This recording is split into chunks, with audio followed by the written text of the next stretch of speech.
اس مالک دو جہاں کا احسان عظیم ہے کہ ہم سبھی کو دینی تعلیم حاصل کرنے کی توفیق دی، ورنہ بہت سے ایسے بچے اور بچیاں ہیں، بندے تو سب ہیں، بندیاں تو سب ہیں، لیکن جو دینی تعلیم کے لیے آتے ہیں گویا اللہ مجھ سے زیادہ پیار کرتے ہیں۔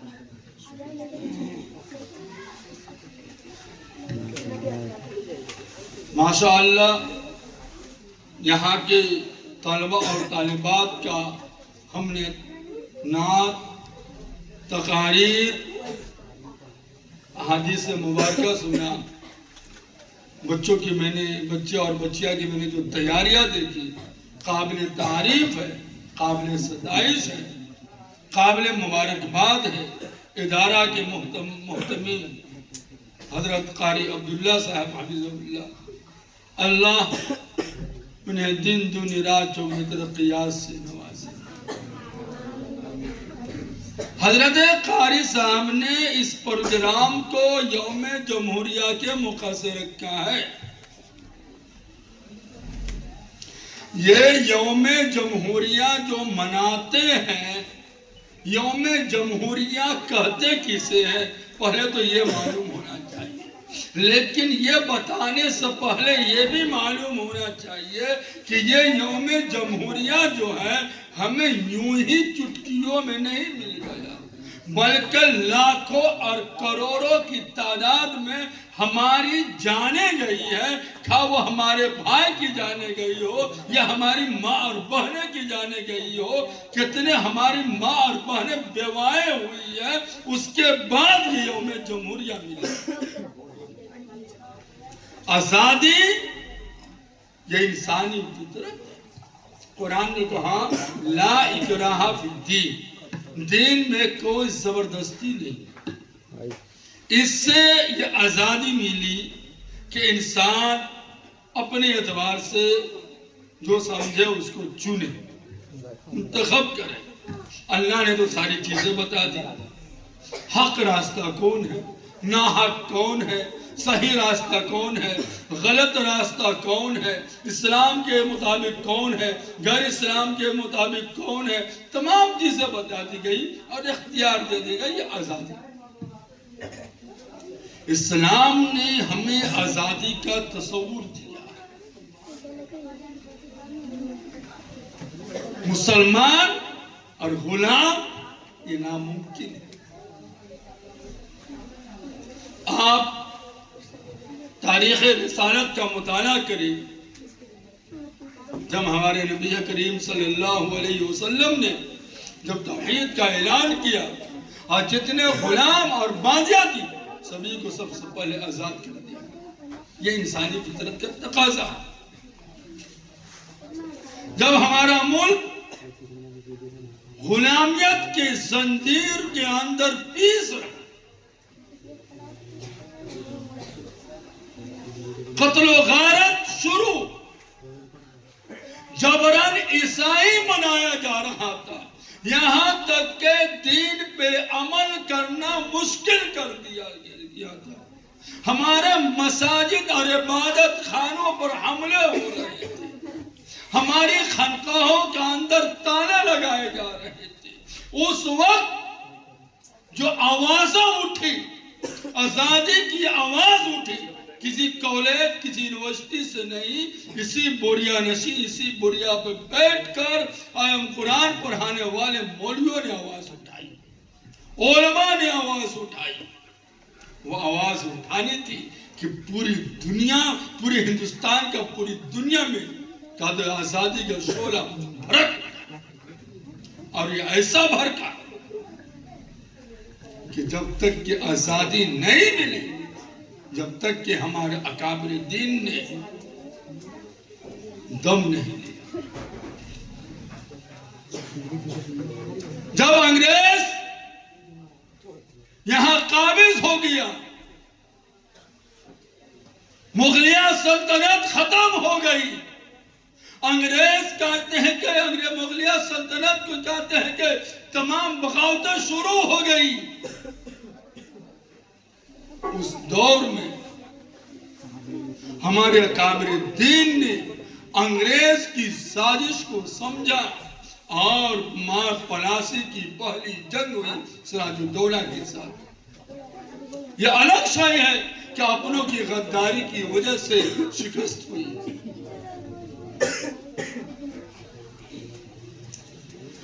57 سے جو جنگ چلی ہے سن 1857 تک، یہ تمام تاریخیں آپ دیکھ لیں.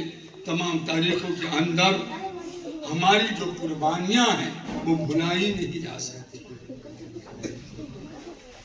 آج میں اپنے بچے اور بچیوں سے یہ کہنا چاہتا ہوں اور آپ سبھی سے کہ اگر جو شخص 1857 سے جنگ آزادی کی شروعات بتاوے تو سمجھ جائیں کہ ہمارا خیر خواہ نہیں ہے، وہ ہمارا دشمن ہے. اس لیے کہ سن 1757 سے سن 1857 تک جتنی قربانیاں دی گئی ہے، جتنے کو گھر برباد کیے گئے، جتنے مار بہنیں بیوائیں ہوئی، سب کے سب مسلمان ہیں. سارے کے سارے مسلمان ہیں.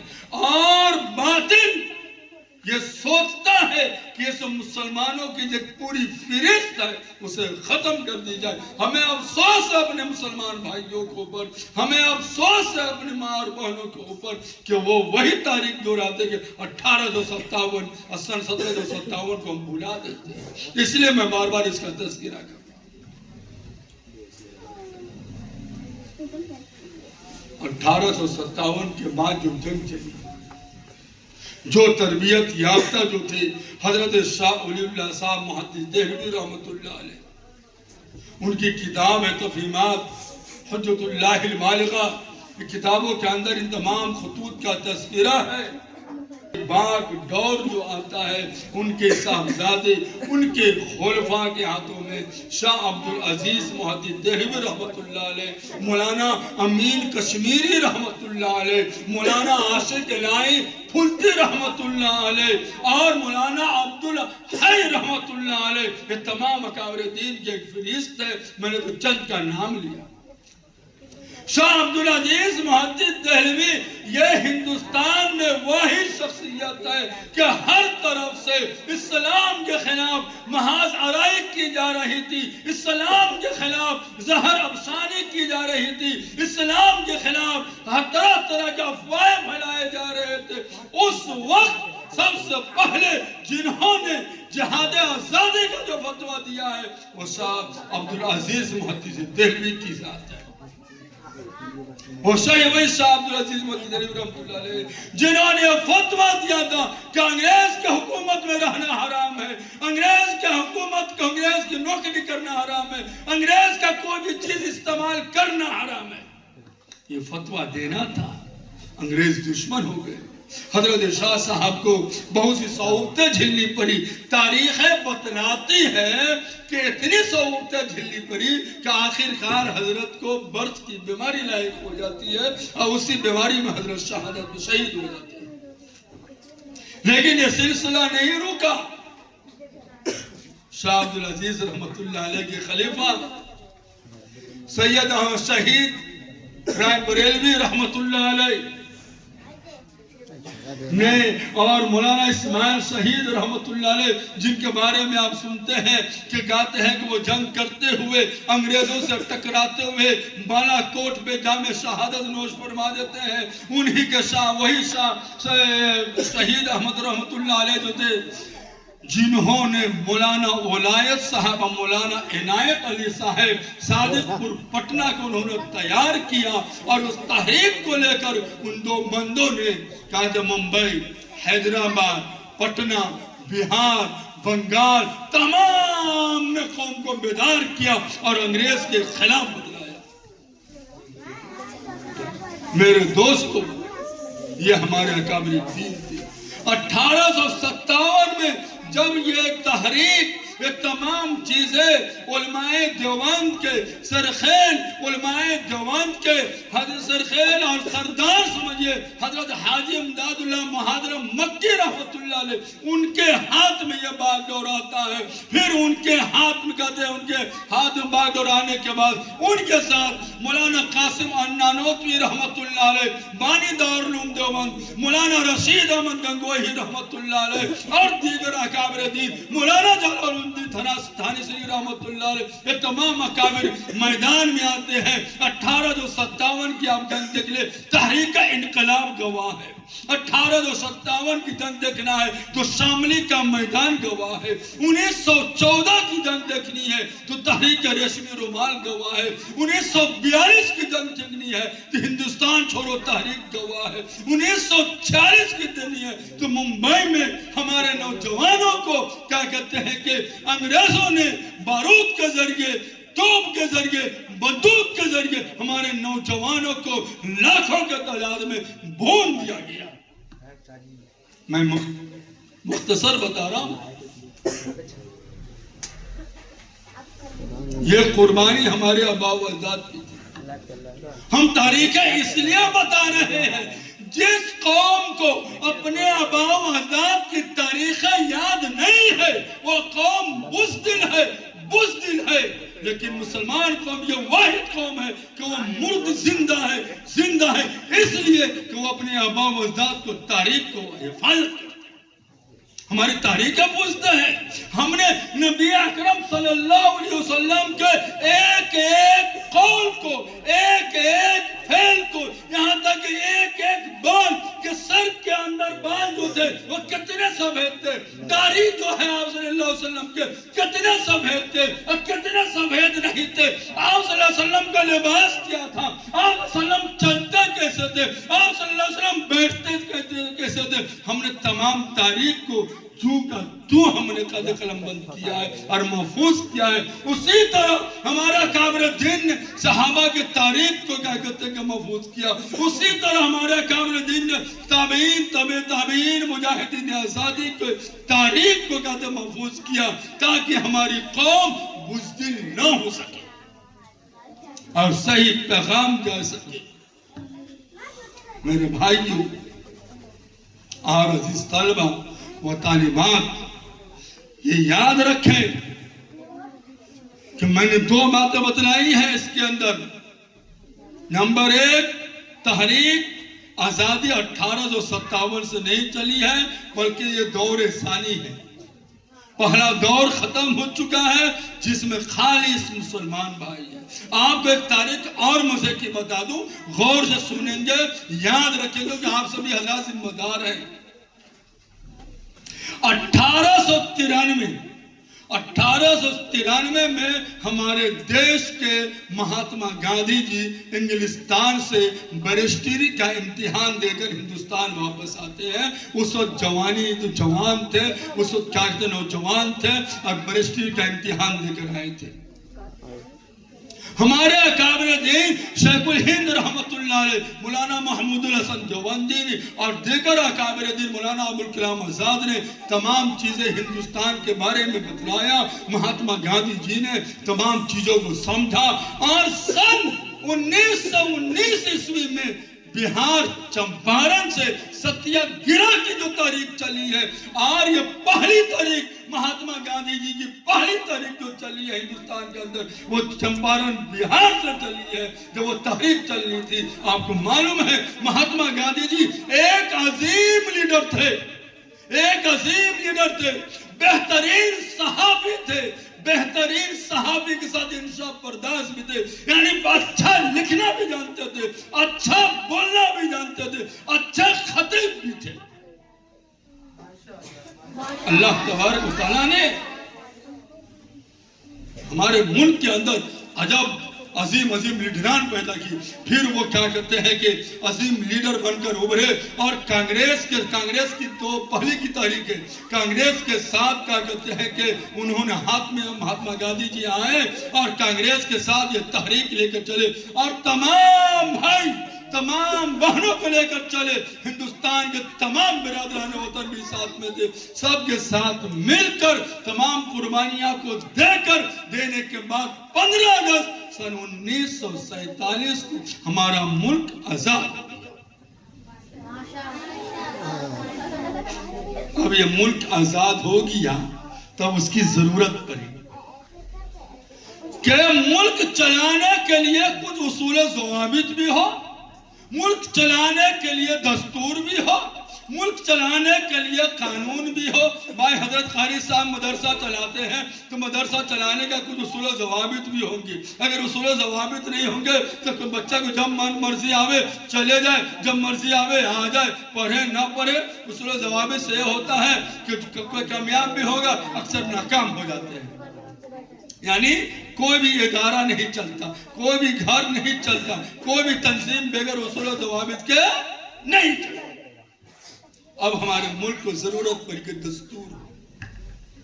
اب دستور کیسا ہونا چاہیے، قانون کیسا ہونا چاہیے، کیونکہ آزادی کے بعد اس ملک میں رہنے والے ہندو بھی ہیں، مسلمان بھی ہیں، سکھ بھی ہیں، عیسائی بھی ہیں، جین بھی ہیں، بدھ بھی ہیں، دیگر مذاہب کے ماننے والے لوگ ہیں، طرح طرح کے باغیچے ہیں، طرح طرح کے پھول ہیں۔ اس میں دستور کیسا ہونا چاہیے، تمام لوگوں نے سوچ اور سمجھ کر، اور ہمارے اکابر دین میں جو سب سے زیادہ قربانی دی ہے قانون دستور تیار کرنے میں، اب پوری طاقت کو جھونک دی ہے، وہ مولانا ابوالکلام آزاد رحمۃ اللہ علیہ اور جمعیت علماء ہند کے جنرل سیکرٹری مولانا حفظ الرحمان سیہروی رحمۃ اللہ علیہ، ان دونوں حضرات نے، ان دونوں اکابر نے اپنی پوری طاقت جھونک دی اور تمام کو ساتھ لے کر کہا کہ ہمارے ملک کا جو اصول بنے گا، ہمارے ملک کا جو دستور بنے گا، ہمارے ملک کا جو قانون بنے گا، وہ سیکولرزم اور جمہوریت پر مبنی ہوگا۔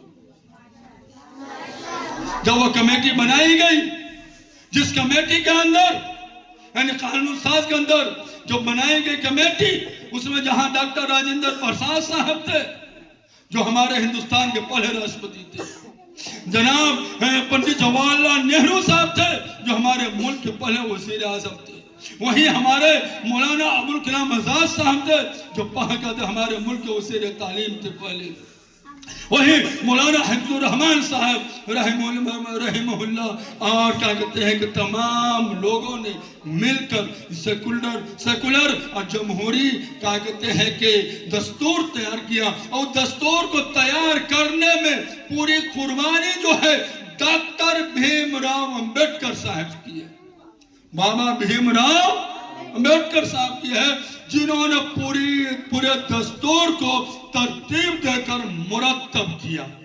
اب سنیے، جب وہ ترتیب ہو گئی بات، جب دستور تیار ہو گیا تو دستور 1949 میں تیار ہو جاتا ہے۔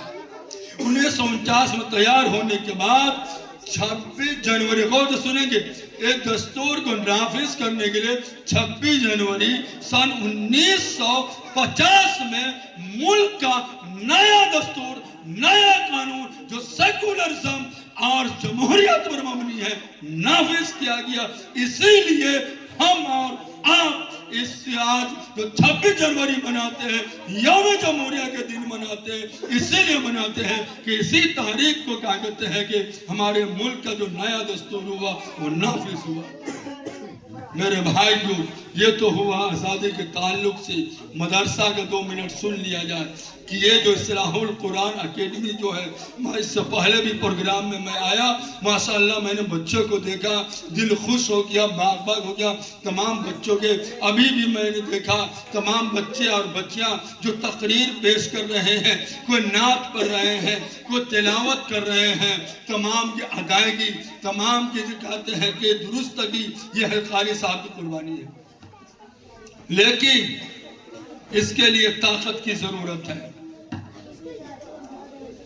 آپ اپنے قاری صاحب کو مضبوط نہیں کریں گے تو بچے کیسے مضبوط ہوں گے؟ جب پیٹ میں، آپ کو معلوم ہے بھوک کی حالت میں نماز بھی مکروہ ہو جاتی ہے، اگر بھوک زیادہ لگی ہے